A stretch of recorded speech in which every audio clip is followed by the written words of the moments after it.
America laughed. It was a sound that defined an entire era. A bright, rhythmic explosion of joy that filled millions of living rooms every Saturday night. At the center of that laughter was a tiny, charismatic boy with eyes that sparkled like diamonds and a smile that seemed to promise that everything in the world was going to be okay. But if you look closely at the tapes today, past the vibrant studio lights and the oversized sweaters, you can see the ghost of a tragedy. Behind that legendary grin, a child was slowly, systematically breaking apart. While the nation was safe in their homes, clutching their sides in laughter, Gary Coleman was clutching his life, counting the agonizing minutes until the next needle, the next surgery, the next desperate struggle to simply remain on this earth. In 1978, Gary became more than a celebrity. He became a national treasure.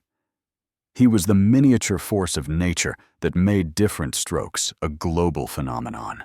He gave a generation 6 words that became a cultural heartbeat, a phrase that would eventually be etched into his tombstone. "What you talkin' about, Willis?" To the world, it was a harmless punchline, a bit of comedic timing that felt like a warm hug. To Gary, it was a life sentence. It was the moment he realized that his value to the world was tied to his ability to remain a perpetual child, a mascot for an audience that didn't want him to grow up, and a body that physically wouldn't let him. Gary Coleman was the boy who made the world feel young, even as his own body felt ancient and weary. At 10 years old, while other children his age were learning to ride bicycles, skinning their knees in the sun, and dreaming of the future, Gary was already a weary veteran of the operating table. Born with a failing kidney and a body that seemed to reject the very world it was brought into, he had endured 3 major surgeries and 2 transplants before he even understood the concept of fame. He walked onto that soundstage every day with the weight of a dying body and the expectations of a multi-million-dollar industry resting on his 3-foot 8-inch frame. The true tragedy, however, wasn't just the illness, it was the cure. The powerful steroids that kept his body from rejecting his donor kidneys became his silent, invisible jailers. They froze him in time. They stunted his growth, locking his rapidly maturing soul and his aging heart inside the permanent, unchangeable cage of a small child.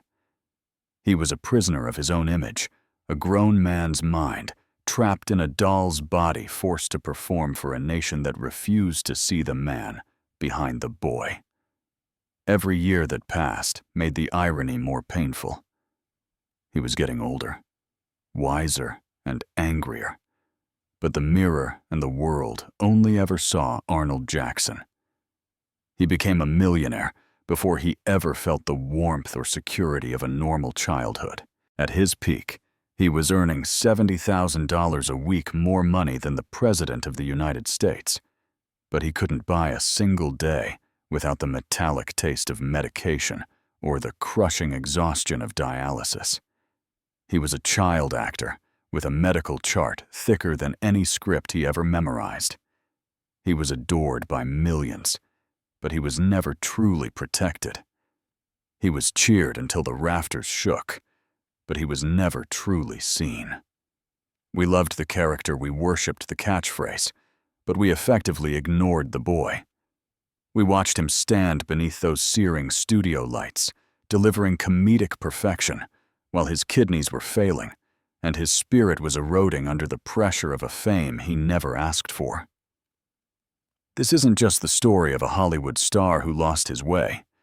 It is the story of a boy who was sacrificed at the altar of our collective entertainment. It is the saga of a child who gave us his joy, piece by agonizing piece, until there was absolutely nothing left for himself. Before we replay the reruns, let us face the devastating silence that lived behind the laughter. This is Gary Coleman, the smallest body and the heaviest truth. Gary Coleman did not enter this world to the sound of applause. He entered it to the sound of hospital monitors. Born on February 8, 1968, in the small town of Zion, Illinois, his life began in the shadow of abandonment. His biological mother, struggling with homelessness and unable to provide for him, surrendered him within days of his birth. It was a cold beginning for a soul that would one day warm the hearts of millions. He was eventually placed in the arms of Sue and Willie Coleman, a nurse and a lab technician who had spent years praying for a child. They saw a beautiful baby boy, but the doctors saw a medical emergency. Gary was born with atrophied kidneys, a congenital defect that meant his body was essentially poisoning itself from within. One kidney was already dead, the other was failing fast. Before he was even old enough to walk or speak, Gary had become a permanent resident of the pediatric ward. By the age of 5, while other children were learning to play in the dirt, he had already endured 3 major surgeries and 2 kidney transplants. But the medicine that saved his life came with a cruel, permanent tax. To prevent his body from rejecting the new kidneys, Gary was put on a heavy regimen of immunosuppressants and corticosteroids. These drugs were a miracle of science, but they were also a curse for a growing child. They puffed up his cheeks, giving him that adorable round face that Hollywood would later fall in love with, but they also shut down his growth plates. His body was forced into a state of eternal childhood. At school, the other kids didn't see a classmate. They saw a doll. They would pick him up, spin him around, and laugh as if he were a toy. Gary hated it. Inside that small frame, a fierce adult-like dignity was already forming, screaming for a respect he rarely received. It was during these fragile years that the performer inside him began to flicker to life. Ironically, it was his illness that led him to the stage. Because he couldn't play contact sports or run with the other boys, Gary found solace in the attention of adults. He watched his cousin earning money, modeling clothes, and told his mother with a seriousness that defied his age, "I can do that too."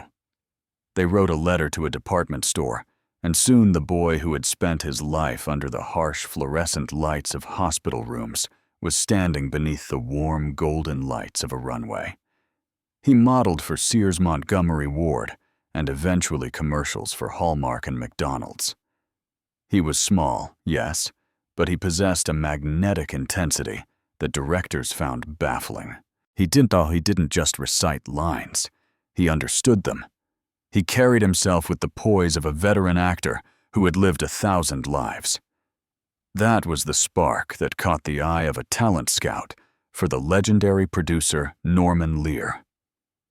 Gary was auditioning for a revival of The Little Rascals, but the scout saw something far greater. He called Lear that night with a message that would change the course of television history. "You need to see this kid. He's 1 in a million. He's not a child actor. He's a miracle in a 3-foot frame." In 1977, Norman Lear signed Gary to a $1,000 a month retainer just to keep him available. Hollywood was a town full of bright, eager faces, but there was no one like Gary Coleman, fragile, yet fierce, innocent, yet wise. He began appearing in guest spots on The Jeffersons and Good Times, quietly preparing for the role that would make him the center of the American universe. A child who had spent his first years fighting death was about to spend his next years teaching a nation how to laugh. But as the cameras began to roll, the world ignored the most vital truth. The medicine was still in his system, the dialysis was still waiting in the wings, and the miracle was already starting to feel like a burden. By the time Diff'rent Strokes premiered in 1988, America was a nation searching for a reason to smile again. The scars of Vietnam and Watergate were still fresh, and racial tensions were simmering beneath the surface of the suburbs. Then came Gary Coleman, a pocket-sized miracle who seemed to bridge every gap with a single raise of an eyebrow. The premise was simple. A white billionaire adopts two black boys from Harlem. It was a fairy tale of racial harmony, and Gary was the magic that made everyone believe it was real. Within a single season, Gary wasn't just a child star. He was a global phenomenon. He was earning $70,000 a week, a staggering sum that made him the highest-paid actor on television, earning more than the President of the United States. His face was everywhere, on cereal boxes, lunch boxes, and Saturday morning cartoons. But as the money poured in, the golden cage began to close around him. The studio treated him like a star, but also like a highly sensitive piece of machinery. Because of his failing kidneys, the production had to be built around his medical needs. A special dressing room was constructed to house his dialysis equipment. The shooting schedule was a delicate dance between lighting cues and medical charts. But for the producers, the priority wasn't Gary's health, it was the product. They didn't see a boy struggling with a life-threatening illness. They saw a 48-inch gold mine that had to keep smiling at all costs. Todd Bridges, who played his brother Willis, later recalled the grueling reality of life on set. Gary was expected to deliver adult-level performances with a child's stamina, all while his body was essentially in a state of slow-motion collapse. He was forced to work long hours under scorching studio lights, often looking gray and exhausted, between takes only to switch on that radiant Arnold Jackson smile the second the red light on the camera turned on. The medicine that kept him alive continued to puff his cheeks, creating a face that the world found adorable. But for Gary, that face was a mask of pain. As he moved into his teenage years, a new kind of horror emerged. Because his growth was stunted, Gary remained trapped in the body of a child while his mind was maturing. He was 15, 16, 17 years old, navigating the complexities of puberty and identity. But the world still demanded he be the cute little Arnold. The industry refused to let him grow up because Arnold Jackson was a billion-dollar brand, and a grown man named Gary Coleman didn't fit the marketing plan. He was a man-child in a world of giants, a prisoner of a catchphrase that he grew to loathe. The pressure inside his home was becoming just as suffocating as the studio. His parents, Sue and Willie, managed every aspect of his life and every cent of his fortune. Money had become the primary language of their relationship. Every contract renegotiation, every public appearance, every autograph was another brick in the wall between Gary and a normal life. He began to realize that the people meant to protect him were the ones most invested in his exploitation. By the mid-1980s, the laughter on the set of Diff'rent Strokes began to sound hollow. His co-star, Dana Plato, was spiraling into addiction. Todd Bridges was facing legal troubles, and Gary was becoming increasingly isolated and cynical. He had seen too many adults smile at him on camera, only to argue over his commission when the lights went out. He was the most famous child in the world, yet he didn't own his own body, his own money, or his own future. The cage was made of gold, but the bars were very, very real. When Diff'rent Strokes finally went off the air in 1986, Gary Coleman was 18 years old. On paper, he had reached the threshold of manhood, but in the eyes of the public, he was a frozen relic, a ghost of a childhood that America was already beginning to tuck away in the attic of nostalgia. The applause had died down. The studio lights had grown cold, and for the first time in his life, Gary stepped out from the towering shadow of Arnold Jackson to survey the empire he had spent nearly a decade building with his own sweat and blood. What he found was not a kingdom, but a wasteland of broken promises. For nearly 10 years, Gary had been the most valuable child on the planet. He had been a literal gold mine for the network, earning an estimated $18 million at the height of his fame. That fortune should have been a fortress, a guarantee of world-class health care, a life of comfort for his parents, and a secure future that would allow him to never work another day if he chose. But when he finally sought to access the accounts he believed were waiting for him, the numbers didn't just fall short. They screamed of a devastating heist. The millions he had bled for the grueling nights spent on dialysis between takes.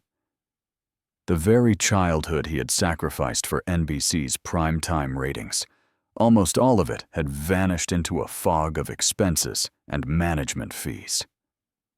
In 1989, Gary did the unthinkable, a move that would forever change how the world viewed the perfect Coleman family. He filed a massive lawsuit against his own parents, Sue and Willie Coleman, and his former business manager. He stood before the world and accused the only people who were supposed to be his sanctuary of systematic cold-blooded theft. He claimed they had siphoned off over $1 million of his hard-earned money into their own pockets while he was busy making the nation laugh. It wasn't just a legal battle. It was a public autopsy of a family's soul. The headlines across the country were merciless, dripping with a cynical irony. Child star sues parents for greed. The same nation that had once cooed at his cuteness now watched with a voyeuristic hunger as Gary Coleman was forced to tear his own private life apart in open court just to survive. The betrayal cut deeper than any surgeon's knife ever had. During the trial, his parents didn't retreat. They fought back with a coldness that stunned the young actor. They countersued for defamation, painting Gary as ungrateful, erratic, and mentally unstable. They argued that his millions had been rightfully spent on his upkeep, his luxury lifestyle, and his mounting medical bills. But Gary saw the truth through the smoke. He saw a father who had quit his job to live like a king off his son's labor, and a mother who had managed his career with the cold calculation of a business transaction rather than the love of a parent. He once told a reporter with a bitterness that seemed to chill the very air, "I didn't just lose money. I lost a childhood I can never buy back. I lost the only two people on this earth I was told I could trust. How do you put a price tag on that?" The trial dragged on for 4 agonizing years, a period during which Gary's health plummeted under the crushing weight of the stress. Every day in court was another day. His dignity was stripped away piece by piece as his private medical struggles and financial ruin were paraded for the tabloids. In 1993, a judge finally ruled in his favor, awarding him $3 million. On paper, it was a victory. In reality, it was a hollow shell of a win. After years of legal fees, taxes, and debts, the million was only a fraction of what had been stolen. More importantly, the bridge to his past was now a pile of ash. He was 25 years old. His career was dead. His health was failing, and he was completely alone in a world that still expected him to be adorable. Depression followed the verdict like a predatory shadow. Twice during those years, Gary tried to end his own life, overdosing on sleeping pills in the dark. He was tired. Tired of being a headline, tired of being a punchline, and tired of being treated like a broken toy that had outlived its novelty. The great betrayal hadn't just taken his money. It had taken his reason to keep fighting. He was no longer a star in the sky. He was a survivor of a childhood that had been sold to the highest bidder while he wasn't looking. By the mid-1990s, the mansion on Park Avenue was a distant memory. The chauffeur-driven cars and the entourage of fans had evaporated, leaving Gary Coleman standing in the cold light of a reality he was never prepared for. He was an adult now, at least his birth certificate said so, but the world refused to let him grow up. He moved from one casting office to another, trying to find roles that required a man's depth only to be met with the same polite, soul-crushing smiles. Producers didn't want Gary. They wanted a time machine. They wanted the kid who said the line. When they realized he was no longer that child, they treated him like a defective product. He was a man in exile, banished from the only world he had ever known. But the bills didn't care about his legacy, and the dialysis treatments didn't stop, just because his shows were no longer on prime time. To survive, Gary had to do the one thing Hollywood finds unforgivable. He had to get a real job. In 1998, the man who once earned $70,000 a week was spotted wearing a uniform and carrying a flashlight. He was working as a security guard at a shopping mall in Los Angeles. The tabloids pounced. They treated his job not as a dignified effort to support himself, but as a fall from grace, a spectacle to be mocked. But the real trauma wasn't the job. It was the people. Every day, Gary had to endure the fans who would walk up to him while he was on duty laughing, pointing, and demanding he say the catchphrase. They didn't see a human being trying to make an honest living. They saw a relic that they owned. One afternoon, the tension finally snapped. A woman followed him through a parking lot, mocking his height and badgering him for an autograph in a way that felt more like a taunt than a request. Gary, exhausted from a lifetime of being treated like a doll, finally fought back. He hit her. The incident made national headlines instantly. He was charged with assault, forced to pay her medical bills, and ordered into anger management classes. The media didn't talk about the years of harassment or the psychological toll of being a forever child. They simply branded him as angry and difficult. A year later, the financial walls finally closed in. Gary declared bankruptcy. The medical bills from his lifelong kidney battle, the astronomical legal fees from the fight with his parents, and the lack of steady work had drained every cent. He was no longer America's favorite kid. He was a bankrupt man with a failing body living in a world that didn't forgive small mistakes or small people. Yet even in the dirt, Gary's spirit refused to be completely extinguished. In 2003, he made one last surreal attempt to be taken seriously as a man with a voice. He announced he was running for governor of California. It started as a publicity stunt by a local newspaper, but Gary took it to heart. He stood on debate stages next to Arnold Schwarzenegger, speaking with a sharp, cynical intelligence about the struggles of the working class and the flaws in the system. He didn't win. He finished 8th out of over 100 candidates.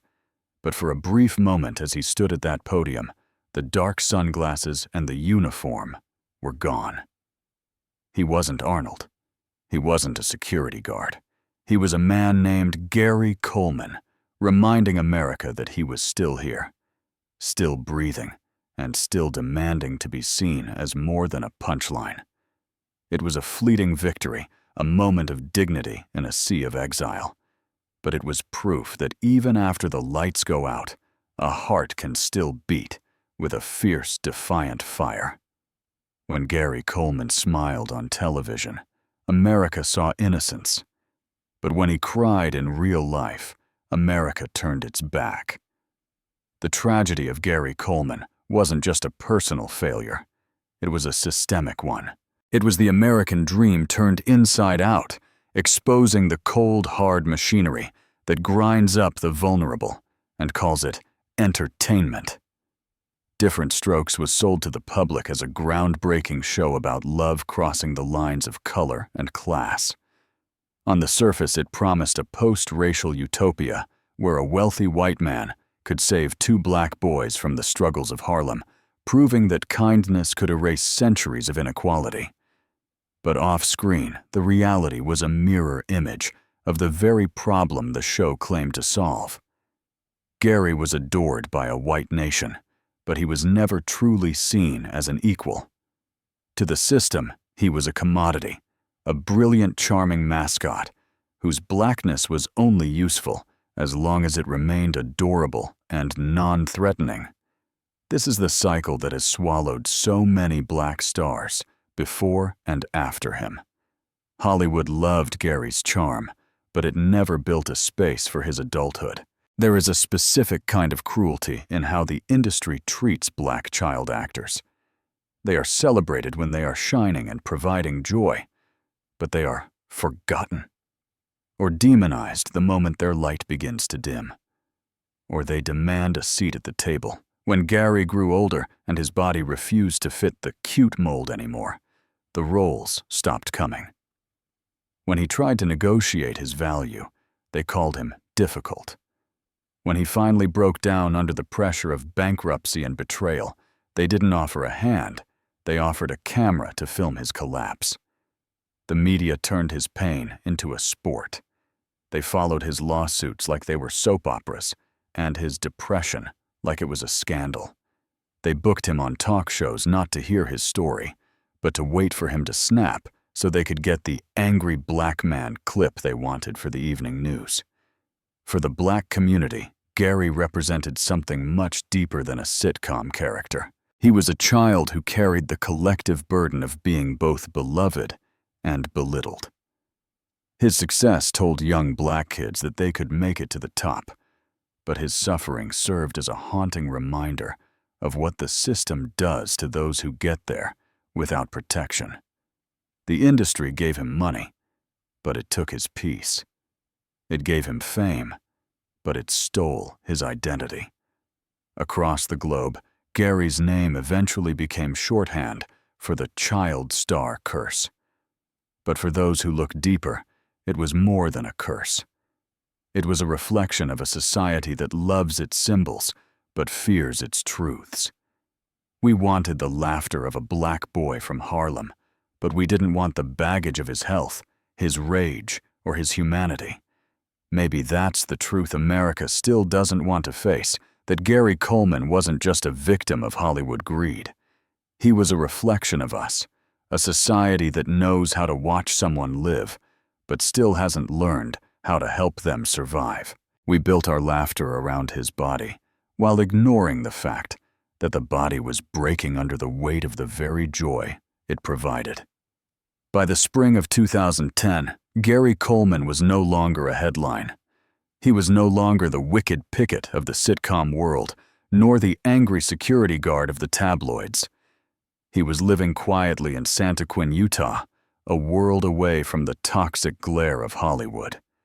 Neighbors described him as a man of shadows, polite but distant, a man who carried the invisible weight of being remembered for someone he no longer recognized in the mirror.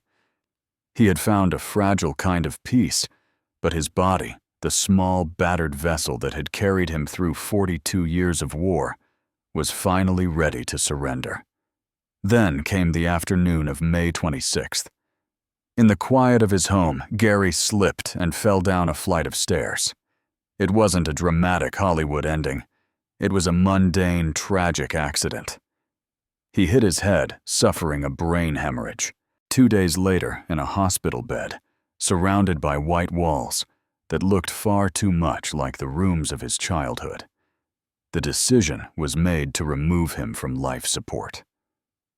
At 12:05 p.m. on May 28, 2010, the voice that had once filled every living room in America went silent. The news broke, and for a few brief hours the world remembered. Clips of a chubby-cheeked boy flooded social media. Fans typed, "Rest in peace, Arnold."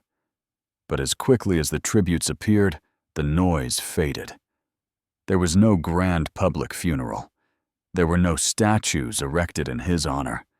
Only a messy, lingering cloud of questions about his final moments and the years of loneliness that had preceded them. Hollywood didn't build monuments for child stars who broke under the pressure. It simply looked for the next one. Still, something of Gary Coleman lingers in the static of our collective memory. His face remains frozen on old tapes, a permanent reminder of a time when we believed joy was simple.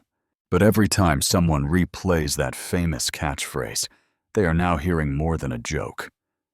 They are hearing the echo of everything it cost him.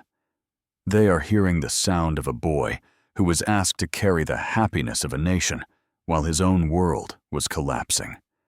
Gary's legacy isn't found in wealth or awards. It is found in the truth his life revealed that fame without protection is a form of cruelty, that a nation can adore a symbol while utterly abandoning the human being behind it. That laughter is not the same as love. For the Black community, his story remains a haunting cautionary tale, a reminder of how the world often demands Black joy without being willing to witness Black pain. Gary Coleman entered the world fighting for his life, and he left it the same way. He was a boy who should have died young, but he chose to live long enough to make us laugh. And in that, there is a profound, heartbreaking grace. Maybe in the silence that followed his final breath, he finally found what Hollywood could never give him: the right to grow up, the right to be still, and the right to finally be at peace. To anyone who has ever stood alone in the dark after the lights went out, Gary's story says, "We see you. We remember you." Because sometimes the smallest bodies are the ones that hold the heaviest truths.